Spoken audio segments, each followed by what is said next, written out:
All right, there we go. We are recording. Rather than do my usual PowerPoint with OBS and voiceover and editing and the like, since it's already a little bit into the week, I just wanted to hop right in. So I'm doing this as a Google Meet that I'm recording by myself, which is a little bit like teaching an online class in that, well, not an online class, an on-sync class, the remote things where it feels like you have people there, but really it's just like letters and muted screens. So, maybe it's not that much different to be talking to myself. So, this is Women in Literature. It's an online course. We don't have meetings this way, so this is one way I can talk to you though. So we're going to cover a lot of big topics within these very broad terms that are set up for the course. We're going to look at the women and the public sphere. In other words, the idea of domesticity being a place where women are supposed to occupy versus the public sphere, the world of professionalism and the like. We'll get into that particularly when we get talking about Aphra Behn, who's really the first professional female writer, and she's in the 17th century. She was also a spy. She's super cool. And she writes what could arguably be the first novel. It's not quite, but it's getting in that direction. So we'll talk about fictionality, fictionalization, fictionalism, whatever term you want to throw on it, the way that fiction and the novel sort of start to happen. And also, so feminism, labor, public sphere, domestic, all those sorts of things. We'll also, as we go on, look more at the novel form, look more at the sort of argument for women's rights and the like. So, and this week, right, we're looking at Judith Butler a little bit without having to read her. And what I wanted to do is just give us a good, just sort of broad theoretical overview of feminism as a theoretical discipline in literary studies. This is based on a lecture I would do when I teach our department's Approaches to English Studies course, which is our Gateway Theory course. So it's very much based around that idea of, let me tell you a bunch of important figures and key ideas. So if you're like, wow, this is going to be a lot to follow, let me give you two really key notions about feminism as a discipline. And those two words, we'll get into this more in depth in the PowerPoint that I'm about to start, but just quick overview if you're like, I just want to see like 5 minutes. So our recovery, and that is women were probably deliberately, sometimes unconsciously through male bias, excluded from the history of great literature. One thing that feminism does is bring those people back in. So there's this recovery of writers who have been lost. The other thing that you'd probably imagine or understand more clearly would recognize with it is critique, right? So we can read a male text. We're not reading anything by guys because women and literature. But you could read a male text and look at the gender issues in that. How are women represented?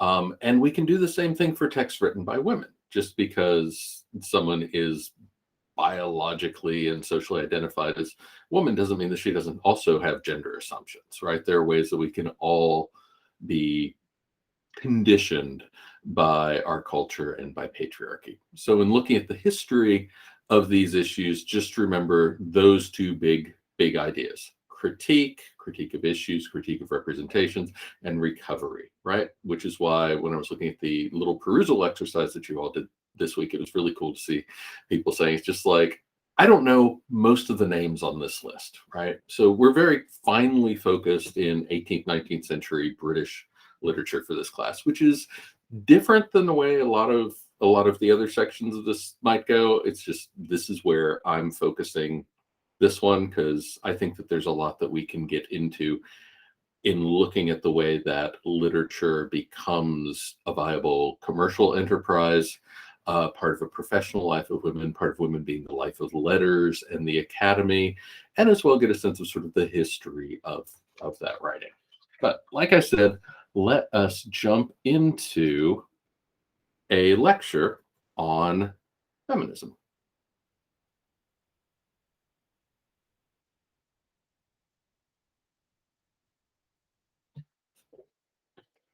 All right, I have for you here a brief history of feminism and feminist approaches to literature. So, just to review some of the larger questions that I have asked of you already to open the course is just even questioning what the title means, because we might take these words as things that we just know, right? Women are a biological fact, and literature is the good stuff, right? But it's a little more challenging than that, I think, if we push at it, right? Which is what I meant by that first week question of what do we mean when we use those words, and what do you think that they are, right? And wherever you are at the start of the course, that's fine. This is just where we need to be to understand what's important and what sort of things that we see as important versus the way that maybe culture has changed its valuation over time, right? Um, so this is, of course, then about feminism. Now, women are not inherently feminist, and men are not inherently anti-feminist, right? That would be a very essentialist view.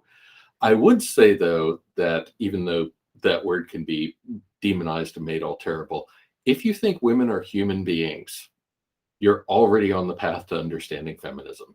Because the most basic assumption about women is the idea that issues that affect women are human issues, right? Women's issues are human rights issues. Women are human beings first and gendered second.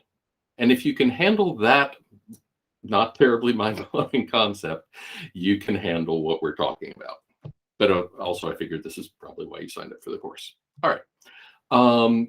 So I like dichotomies, I like binaries, I like oppositions, not because I like absolutes, because I like the space that they give us between them to question, right?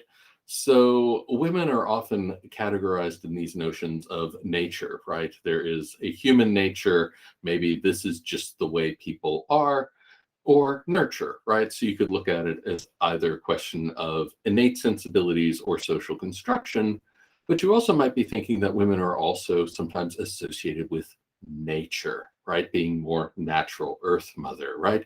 They're somehow more in tune with environmental issues and things like that. And women's role, right? Their societal expectation, their frequently domestic expectation is to nurture, right? That they have to be there to be nurturing of other people, putting their own concerns behind their concerns for others. And again, if this isn't obvious, I will repeat it.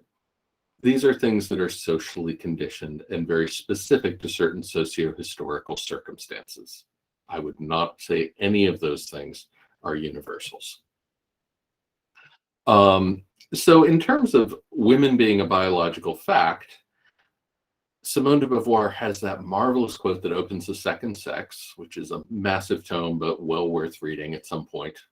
We're not going to read it because it's long and philosophical, historical, and French, and well, different class, but I'll tell you about it. One is not born, but rather becomes a woman. So in her notion, this idea of woman as social category, the singular philosophical construct, is something that society posits, right? And she goes on in this just amazing opening few paragraphs to talk about the way that men often champion themselves as the defender of femininity, and that there are plenty of women who don't seem to be able to be proper women.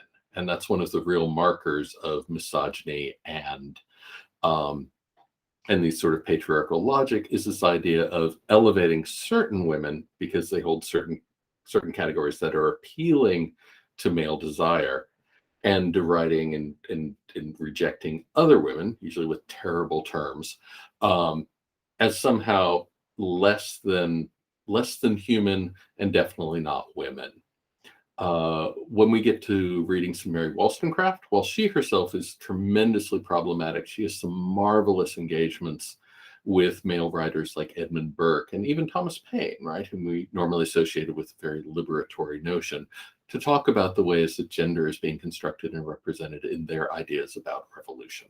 But that's a few weeks away.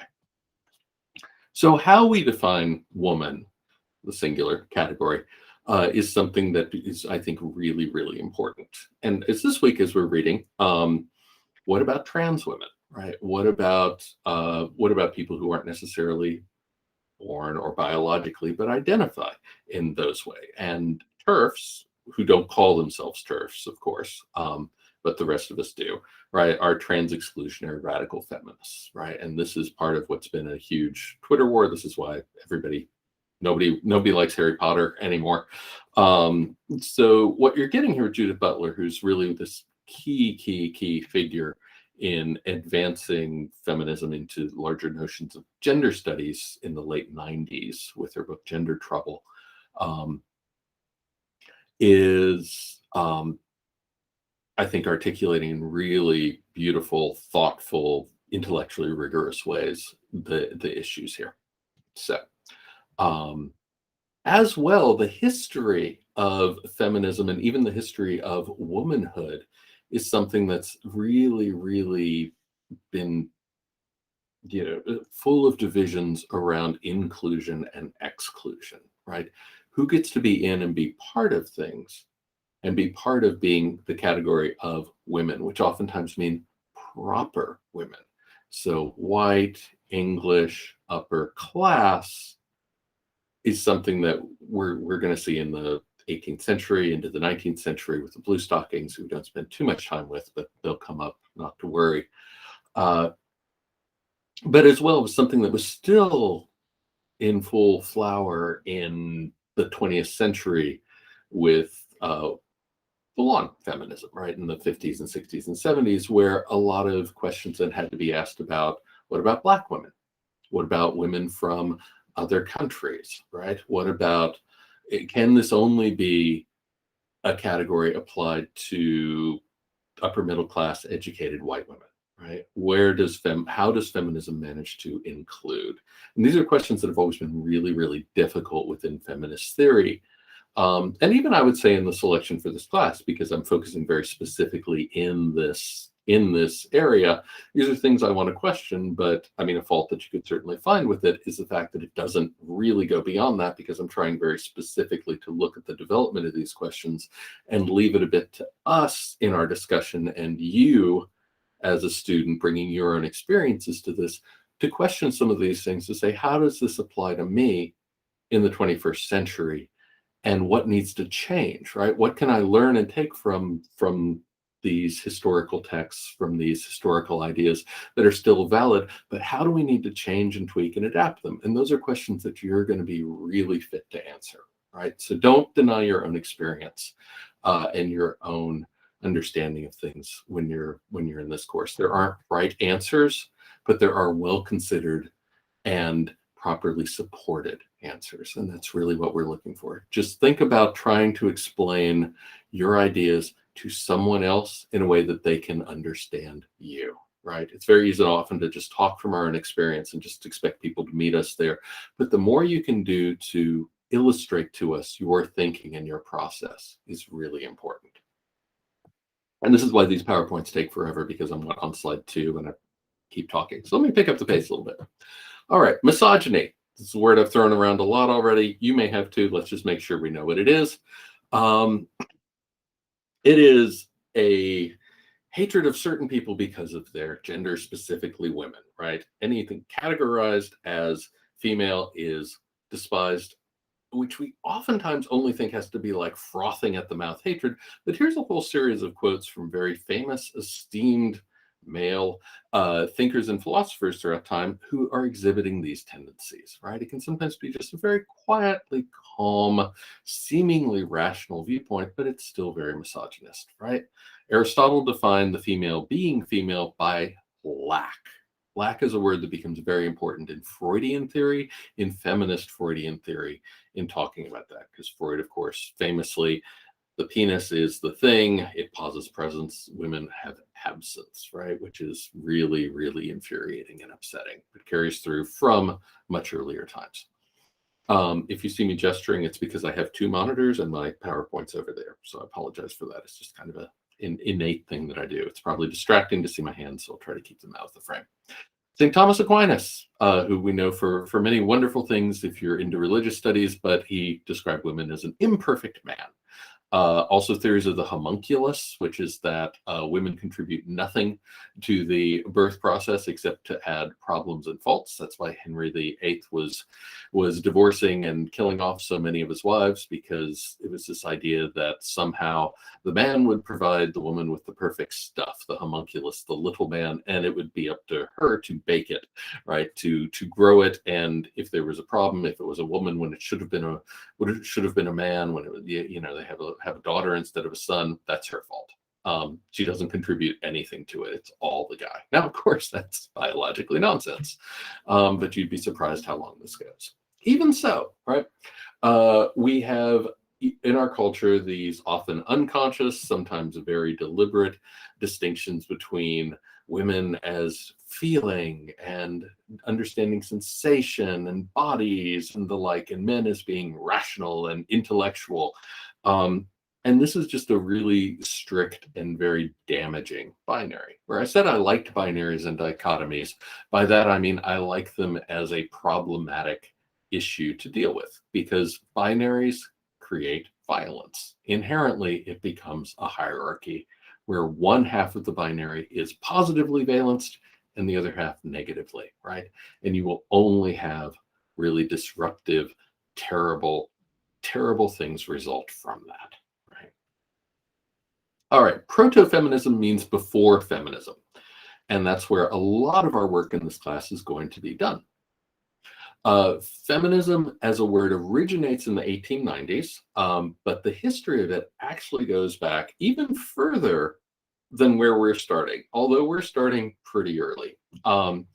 Aphra Behn is indeed the first professional female author from the late 17th century, and you will be reading her early travelogue journal kind of novel, not a novel because novels haven't been invented yet, book on slavery as well. She also starts dealing with slavery and the slave trade in the 17th century. It's pretty amazing, and totally weird, and oftentimes seems very racist and disturbing, but we'll get into that a little bit more. She is indeed our first professional author. From that, we're also going to read some Margaret Cavendish, The Convent of Pleasure. She was a noblewoman. She was the Duchess of Newcastle. And Mary Estelle. And both of them are going to be making arguments about the rights of women. Cavendish's Convent of Pleasure is a secularization of the Catholic Church of England notion of convents as ways that women sequester themselves, but it is a convent of pleasure. Now, you might think it's going to be very hedonistic, but it ends up looking a lot more like a female college or something like that. It's this early notion that women need their own spaces to be able to develop without having men there to be looking on them and interfering and the like. Mary Estelle is going to make some very, very clear, overt arguments about the rights of women, particularly around marriage and property, as women were property once they were married. But not being married didn't give them many options in terms of how to exist. We will move ahead from there. Just in terms of thinking, it isn't as though it's a completely fallow period. There are the blue stockings in between there. I'm kind of skipping over them a little bit to even in the finite amount of years that we're looking at in this course, selections still have to be made. To look at Mary Wollstonecraft, whom you might know as the mother of Mary Shelley, whom you might know as the author of Frankenstein. But Mary Wollstonecraft was herself a famous novelist and philosopher and literary critic.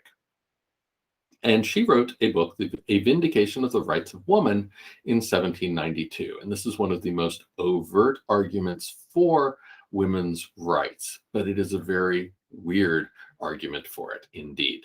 And like I said, that's just a few, but a few key names for our reading list and where they fit in. So one of the questions of proto-feminism, that early version of feminism before the 20th century. So Virginia Woolf, first wave feminism, 1920s, the suffragettes, arguments about attending university, rights to vote, that sort of stuff. First wave feminism, 20th century. Second wave, 60s, 70s, right? So proto-feminism before.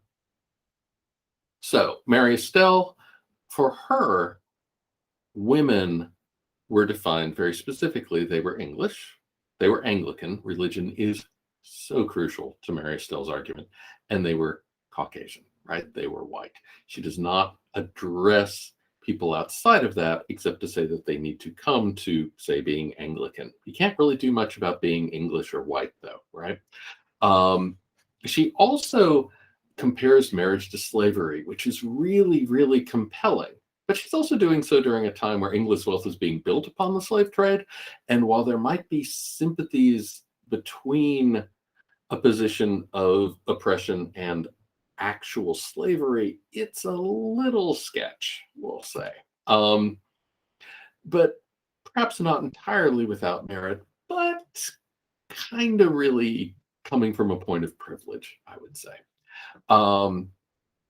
But again, it becomes very, very easy to beat up people like Estelle or Ben or Wollstonecraft or whomever, because they're not meeting our expectations for what feminism and resistance should look like. And perhaps we should remember that the bigger problems with what they're noticing in terms of slavery and the marriage market, for example, are really problems with capitalism and patriarchy. So as eagerly as we might want to fall into a full critique of them, we do have to understand the historical paradigm in which they're operating and what concepts are there that they're able to draw upon, which often are not the same ones that we have today in the 21st century.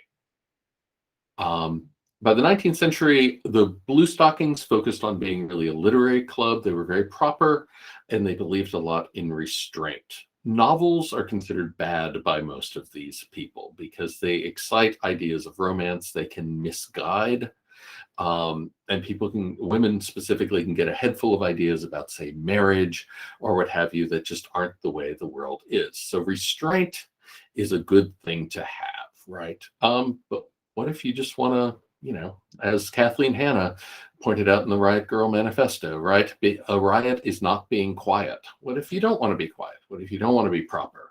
And you still want to be able to argue for the rights of women, or as Hannah did in that Pacific Northwest 90s Riot Girl movement, actually argue for the notion of let's talk about girls, which is spelled with 3 R's and no I, rather than even talking about the rights of women, right? Bringing age into it as a trope too, right? So Charlotte Smith, a wonderful and amazing poet in the 19th century, one of the poets responsible for the revival of the sonnet, is very emotional and plays up her vulnerability, which a lot of feminists and readers at the time felt that she was playing specifically to male desires by painting herself as this vulnerable, helpless woman. She's also a very, very accomplished writer who's extremely productive. And I would say that maybe in the way that we might have given, Madonna and a few other people like that credit for manipulating and gaming the system of saying, oh, you like it when women are vulnerable or sexy or what have you? Cool. I can play that role and make it work.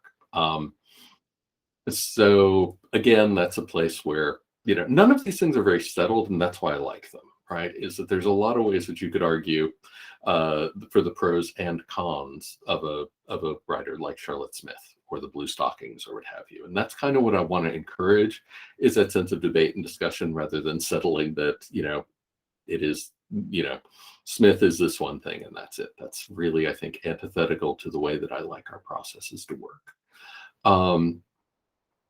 For Wollstonecraft, she was seeing the French Revolution unfold at a time of this is before the reign of the reign of terror and sort of the reascension of monarchy. This is the really hopeful time of it. And what she's seeing is the terms like liberté, égalité, fraternity are leaving out half of the population. And when Thomas Paine is positing the rights of man, she's like, yeah, right? As Kim Gordon sang in Sonic Youth's Cool Thing, right? What are you going to do for us girls, right? Fear of a female planet. So revolutionary manifestos were still perpetuating patriarchal notions, and Wollstonecraft is the one who really insightfully catches into that, right? And points out those issues. Whatever other problems we may find with her, that is absolutely crucial and very important in terms of liberatory and liberation movements. But she is troublingly homophobic and occasionally racist in her texts too. So these things are all fraught with problems, in part because they're old, in part because people are fraught with problems. So I don't want to hide those things, which is why maybe you're starting to feel like, oh, I could get excited about this person, and I say that, and you're like, oh, now it's ruined. I just want these things to remain complex. I don't want to make anyone singularly good or bad because it's just not accurate. So first wave feminism, we're into the 20th century now, which is a place we're not going in this class. But nonetheless, we ourselves are approaching the 18th and 19th centuries on the shoulders of the works of writers and thinkers like Virginia Woolf and Simone de Beauvoir, who I quoted earlier with the "one is not born but becomes a woman." So Woolf was born the daughter of Leslie Stephen, who was himself a very accomplished literary critic. So she grows up hanging out at her house with, it's one of those big English estates. She's incredibly wealthy, at least her family is. And as a man of letters, she meets many, many of the intellectuals of the time. There's a tremendous library at her house, and she has incredible opportunity to learn. But she doesn't get to go to Cambridge because Cambridge and Oxford and all those schools were only for men. So Virginia Woolf, being one of the smartest people and best read people, period, did it all herself. She's an autodidact, but she was also smart enough to realize, and this is a great way that Woolf understands her own privilege to some extent, that this is not typical, that she is not typical. She can't just say, oh, any woman could do this. Just pull yourself up by your bookmarks and bootstraps or what have you, and just go, just go get reading and whatnot. She realizes her experience is privileged and unique because she has one of the best private libraries in England, and she can access it all she wants and then go talk to often the authors of many of those books because they're hanging out at her house for dinner. So in A Room of One's Own from 1929, what she argues is that women need, well, I'll tell you in a slide here in a moment, I'll give you more of a detailed argument, but ultimately women need the space and support. They need money and space and time to focus on themselves to be able to learn. So her two main treatises on gender issues are Room of One's Own, which is very famous, and Three Guineas, less so, but very, very interesting, important, written before World War II as it was. But ultimately, TLDR, right? Too long, didn't read. Women need rooms and money, right? You need space and you need cash. And that way, that grants you independence. A Room of One's Own really looks at the context of women's literary production. She's one of the first writers of the 20th century to champion Aphra Behn, whom we're going to be reading in a couple of weeks. She has some marvelous quotes about her and recognizes that. How does Woolf know all of these women writers? I mentioned her father's really excellent library, right? Women's writing is there to explore female experience in its own right, not in relation to men's experience. There is a test I always forget the name of, named after the people who created it, which takes dialogue from film where women are talking to each other and defines it by, it's like the Bechdel something. I don't know. Somebody may know. If you know, work it into, I was going to say leave it in the comments as though this is like a podcast or something. But you can throw it into the discussion board or something if you like. but it measures the amount of dialogue that women characters have in films based off of how much they're talking about, I think, family or men, right? Versus how much they're able to talk about issues that aren't that. And that's like this level of ascertaining how much dialogue independence, how much expressions of individual subjectivity do women get to have in cinema, right? So in some ways, it's very much the descendant of Woolf's argument in A Room of One's Own, right? So her great case is Shakespeare's sister, right? Which is, imagine, if you will, Shakespeare had a sister, right? He's equal in talent to him, but never got to publish a word. Why? Because she was a woman, not because she wasn't good. And it's an argument like that, which is like, wow, right? It's an amazing, amazing point. In Three Guineas, she takes on patriarchy and fascism, right? Eve of World War II, as it was, um, and looks at the ways in which this level of male dominance and authoritarianism tie together. And she's positing a notion, sort of speculating really, of could women's education stop this? Right? If women had a chance to be equally citizens in the world, in government, participate in public life in a way that they can't at this moment, if they have access to education, to a university education, such as the one you're receiving right now, would this help all of culture be better, right? And this became very influential for the 1960s for the peace activists there who were protesting the Vietnam War. A great quote here from Three Guineas: "Homes are the real places of the women who are now compelling men to be idle." So domesticity bad, it makes men weak. If you know Fight Club, it's very much that same argument, right? You need to go out there in the world and, I don't know, punch a tree or something, right? It's time the government insisted upon employees giving work to more men, thus enabling them to marry the women they can not now approach, which sounds just horrible. Um, and she says, place it beside another quotation. She loves to do this. Let me give you two quotes and not tell you who they are, so you can just think about it, realize the similarity, and then I'm going to tell you who they are. And it's always something, mind-blowingly horrible or awesome, right? In this case, bad, right?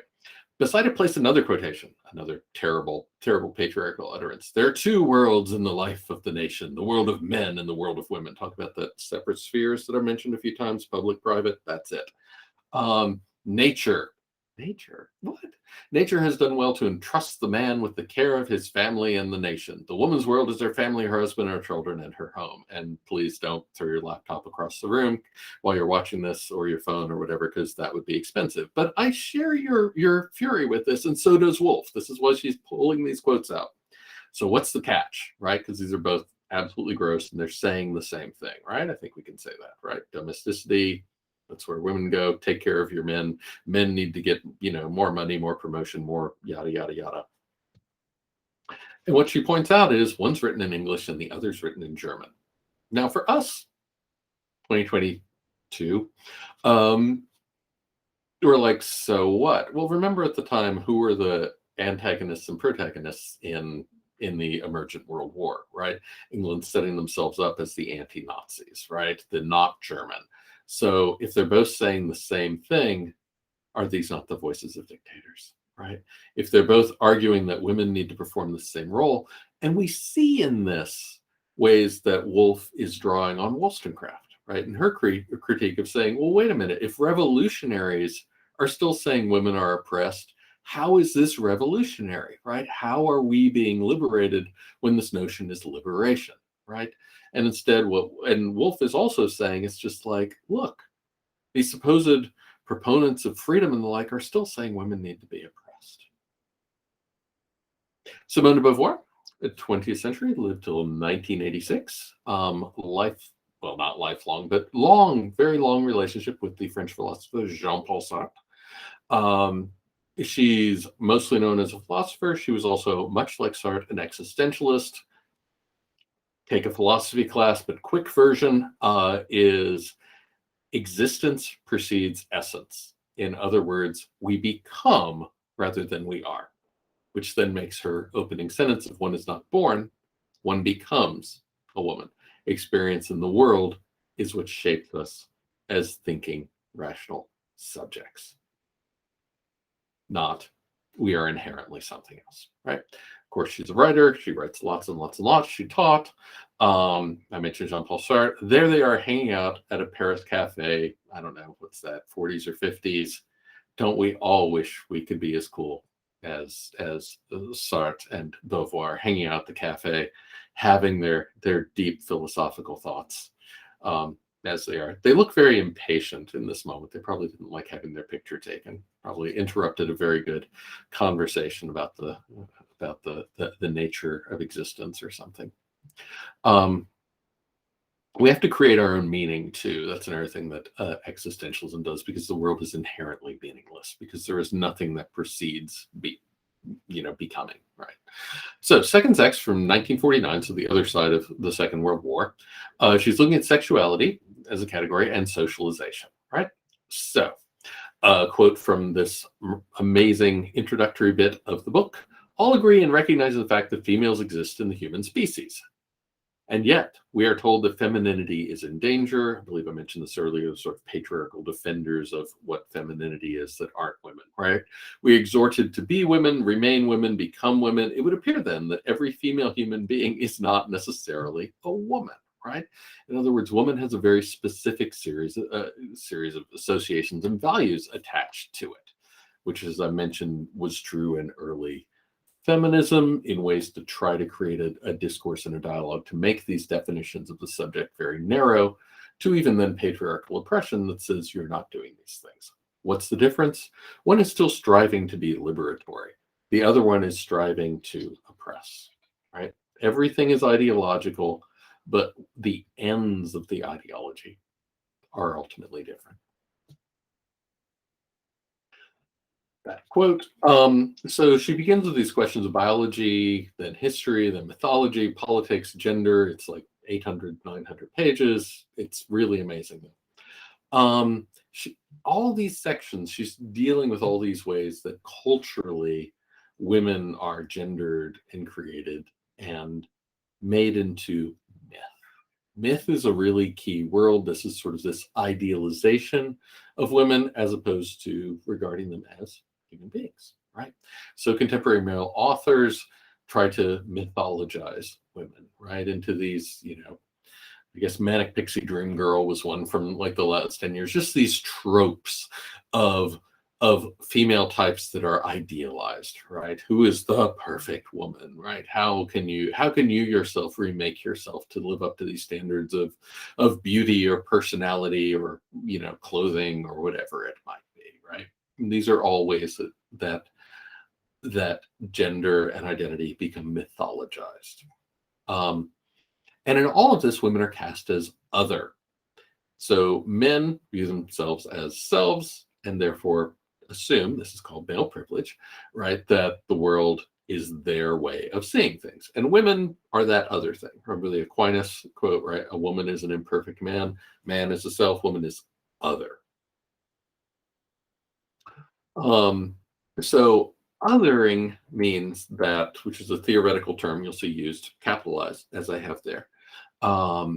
Women are barred from being able to empower themselves, right? Anyone marked by skin color, sexual orientation, any markers of difference, otherize people, right? So that way, cisgendered white males are given all these opportunities that they didn't even have to ask for, right?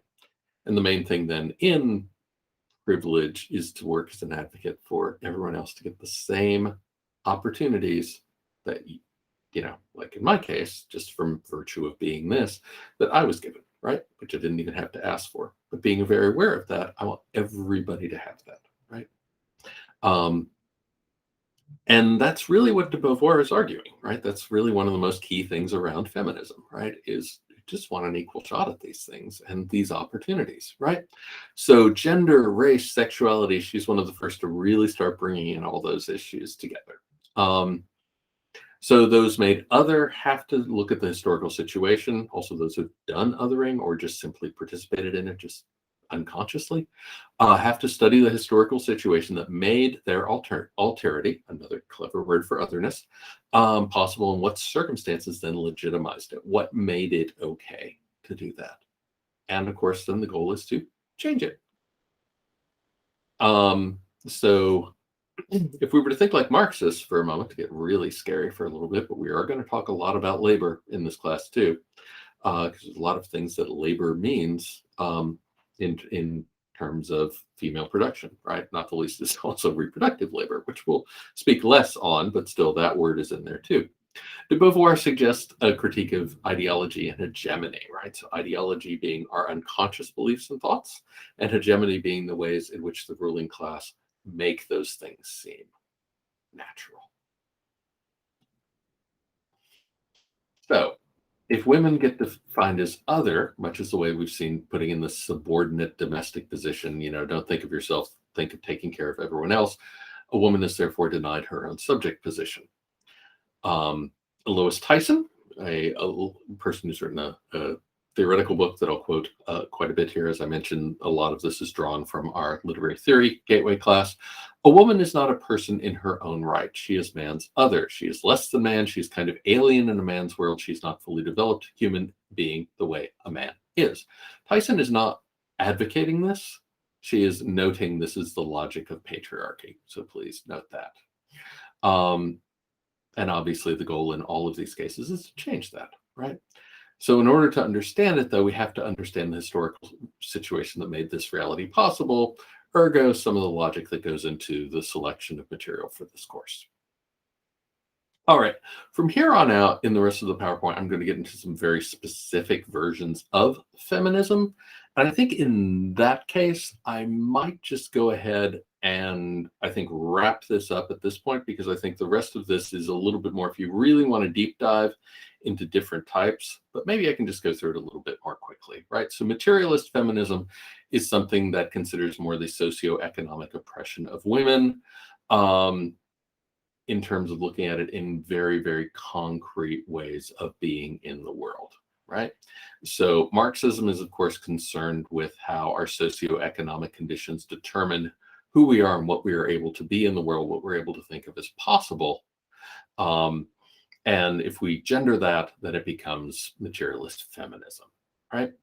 So French materialist feminism examines patriarchal conditions that control the material, physical, and economic conditions by which society oppresses women.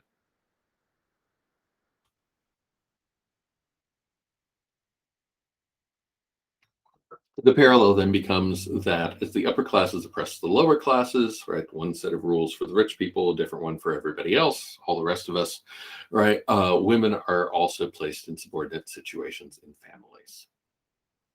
So women's oppression can transcend their class position, which is how it then becomes possible to find positions where women could ally themselves with people who are only sharing with them gender, but might be very different in terms of race or class. Right? And this is also, I think, where Butler starts getting into questions around trans rights. Right? So Christine Delphi has argued that marriage is a labor contract that ties women to unpaid domestic labor, which gets trivialized as housework. And all this is from Tyson's Critical Theory Today book.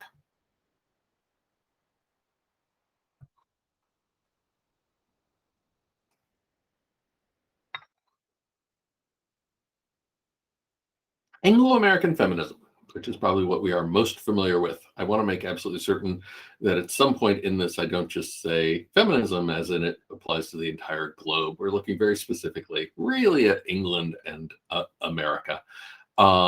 She doesn't really deal with this in her book. So, but ultimately, feminist literary criticism does critique, as I mentioned before. This is sort of where I opened. This was your TLDR slide.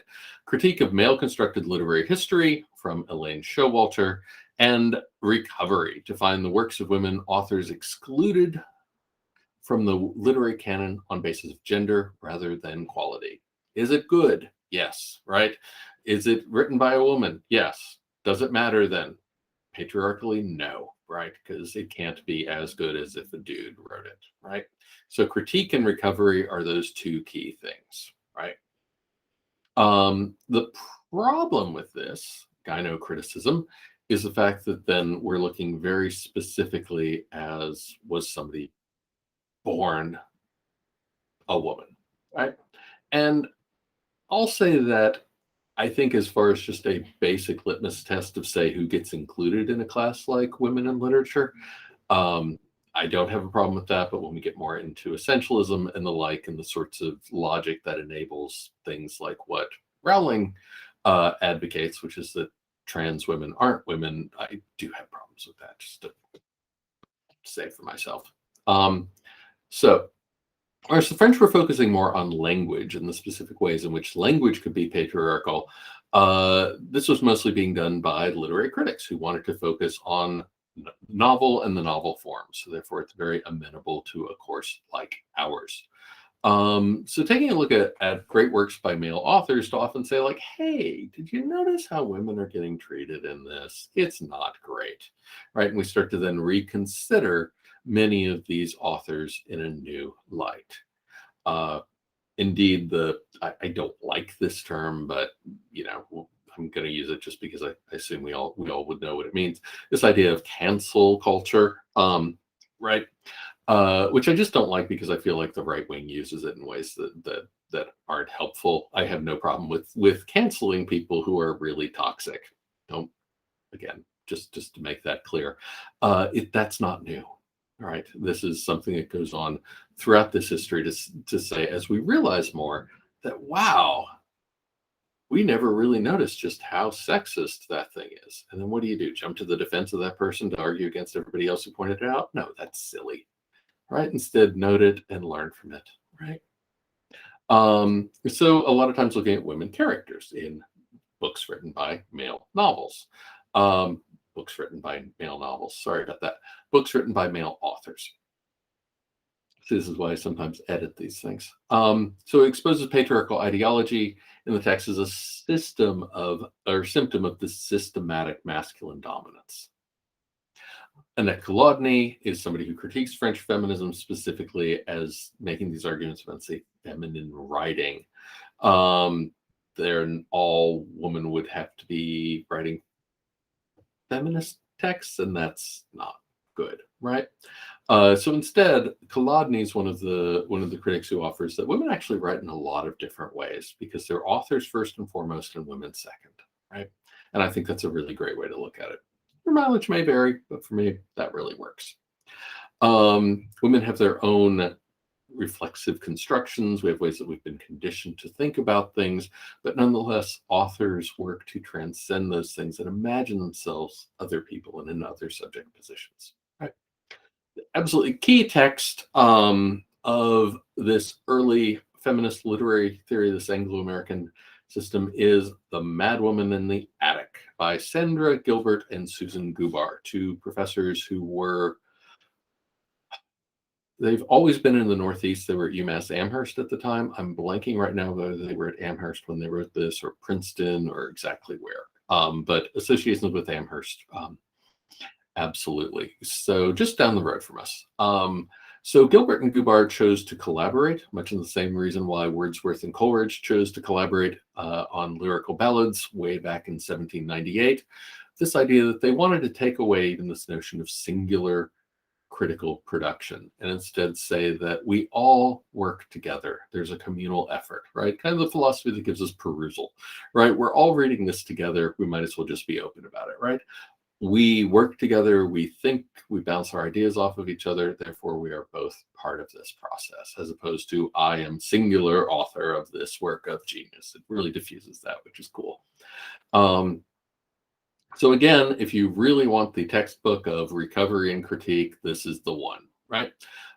Its title is from the character, who, if you haven't read Jane Eyre, I didn't provide that as an option. It's going to be Wuthering Heights or an Austen novel. If you want to argue for Jane Eyre, we could do that, so no spoilers. But if we read Jane Eyre, then we gotta read Wide Sargasso Sea, and we don't have enough time for it. So Ross Murfin, a editor of various texts and literary critic himself, Gilbert and Gubar concerned themselves with well-known women writers of the 19th century, but they too found that the general concerns, images, and themes recur because authors that they wrote about lived in a culture whose fundamental definition of literary authority were both overt and covertly patriarchal. So if women's writing seemed to be doing the same thing in the 19th century, it's because that was the world the women lived in. And wow, what a big revelation, right? So recovery brings back women's history and culture, right? So that we're able to understand it, celebrate it, learn from it, and locate those communities that encouraged female creativity, right? The Blue Stockings, whom I did say earlier, I was critical of for their lack of inclusion, nonetheless were there to encourage women, a small set of them, but women nonetheless, to be creative, to write. And the Bloomsbury group centered around Virginia Woolf, at that point probably still Virginia Stevens for a good bit of it. In England, again, these groups that are really working together to give this sense that yes, you too can be creative, right? Just do the thing, right? And to create this alternative literary history to this male canon, right? By showing all these works by women, right? As nearly any reading list in any collegiate English class would demonstrate, you're going to really have a tough time finding anything. I don't know. Does anybody teach just dudes? I don't think so. Some of the questions then that come out of that: essentialism or social construction? Should feminism be a separate movement that is woman-defined in isolation from men? If so, what is a woman? And that then opens up these questions that Butler's trying to deal with. Do women have a universal feminine attributes discernible as female imagination or feminine writing, or are these social categories? These are big questions for us to think about over the course of the semester, right? Are masculine and feminine traits independent from male and female bodies? Right, but still questions that need to be answered, right? So if you answered social categories and the traits are independent, yeah, that's absolutely social construction, right? And that's the paradigm. And that way, somebody like Butler is going to make a lot more sense. The Brits focus a bit more on history because they have more of it than Americans do. Rather than just celebrating female characters, right? So part of their concern, again, is that this insistence on being separate might preclude women from being discussed in mainstream history, right? One of the things that we want is not necessarily, as hopefully you know, just because this class says women in literature, this is not the only literature class in which you'd read female authors, right? We want those other classes. Our British literature surveys have lots of women writers in it. A number of the ones I'm teaching here show up there, right? You're going to find diversity. You're going to find that diversity in terms of race, class, gender, sexuality, age, era, geography, class, all sorts of things in the classes that aren't even necessarily foregrounding that. Right? So that's the British feminist concern there. But at the same time, we do need these spaces, right? As Woolf said, a room of one's own. We also sometimes just need a class just to be able to look at those issues and do that. But how far does it become part of the mainstream versus where are those places where you do need your own safe space to be there and discuss those sorts of things, right? Are always going to be, like anything that needs to be negotiated and is a boundary, are always going to need to be revisited to be discussed. I realize at this point now we're probably hitting about an hour or so. So let me hurry it up, as I've said a couple of times. So do we want to talk more about writing by biological women or feminine writing? The problem with feminine writing is then you end up going, it's like, well, James Joyce sort of looks sort of feminine because that's a really convincing female character. And it's like, is that really what we want? And then what? We're just going to let more and more dudes back in. It's like, it's troublesome.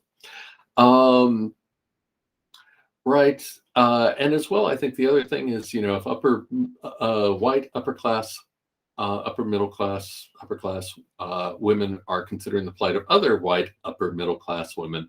What about the rest of the population, right? Which is where gender studies really comes in, which leads us, I think, nicely to issues with Judith Butler, as well as multicultural feminism, which considers race far more strongly as another tenet of oppression, and looking as well at global issues. This is a term you might know if you've taken a sociology class, as well as intersectionality, right? Which is different modes from class issues coming in as ways to oppress people, to racial issues oppressing people, to gender issues oppressing people. All of these things can come together at a point where there are multiple valences that need to be considered, deconstructed, analyzed. So I'm not going to do psychoanalytic feminism, but you have all the slides. You can go through that. If you want to dive into any of that, just let me know. You can make a note in your discussion board post or what have you, just like, hey, I really would love to see what feminism does with Freudian theory. I've read about it a little bit. I'm just curious about it. Anything else in this that you have any questions about? Feel free to work those things in. You can email me. That always works. Or you can, like I said, work it into your discussions this week or some of your perusal writing of like, wow, it would have been helpful to have heard more about this, or you were unclear about this other thing, or this was really helpful, whatever it might be. Give me a little bit of feedback, because I don't have a room full of people and faces to sort of try to get the temperature of the room. And that's one of the things about the online class. It's very convenient in terms of when you can do the work and when you can view things like this. Less so in terms of us all being able to talk together. So I've talked more than enough. I'm going to call it there. If you've made it this far, wow, you're a superstar. I appreciate it. You are fantastic. I appreciate your time and attention. I realize I'm rather long-winded, but I really do try to be quick, believe it or not, but there's things that just need some depth. So hopefully this works for you. I might, once this is all done and rendered, I might stick it on YouTube too. So just for ease of access there, but you will have received this through a Google Drive link first off, because that'll be the quickest way for it to do that. So thanks so much for listening, for your participation in the course, and all your hard work. We will talk again soon.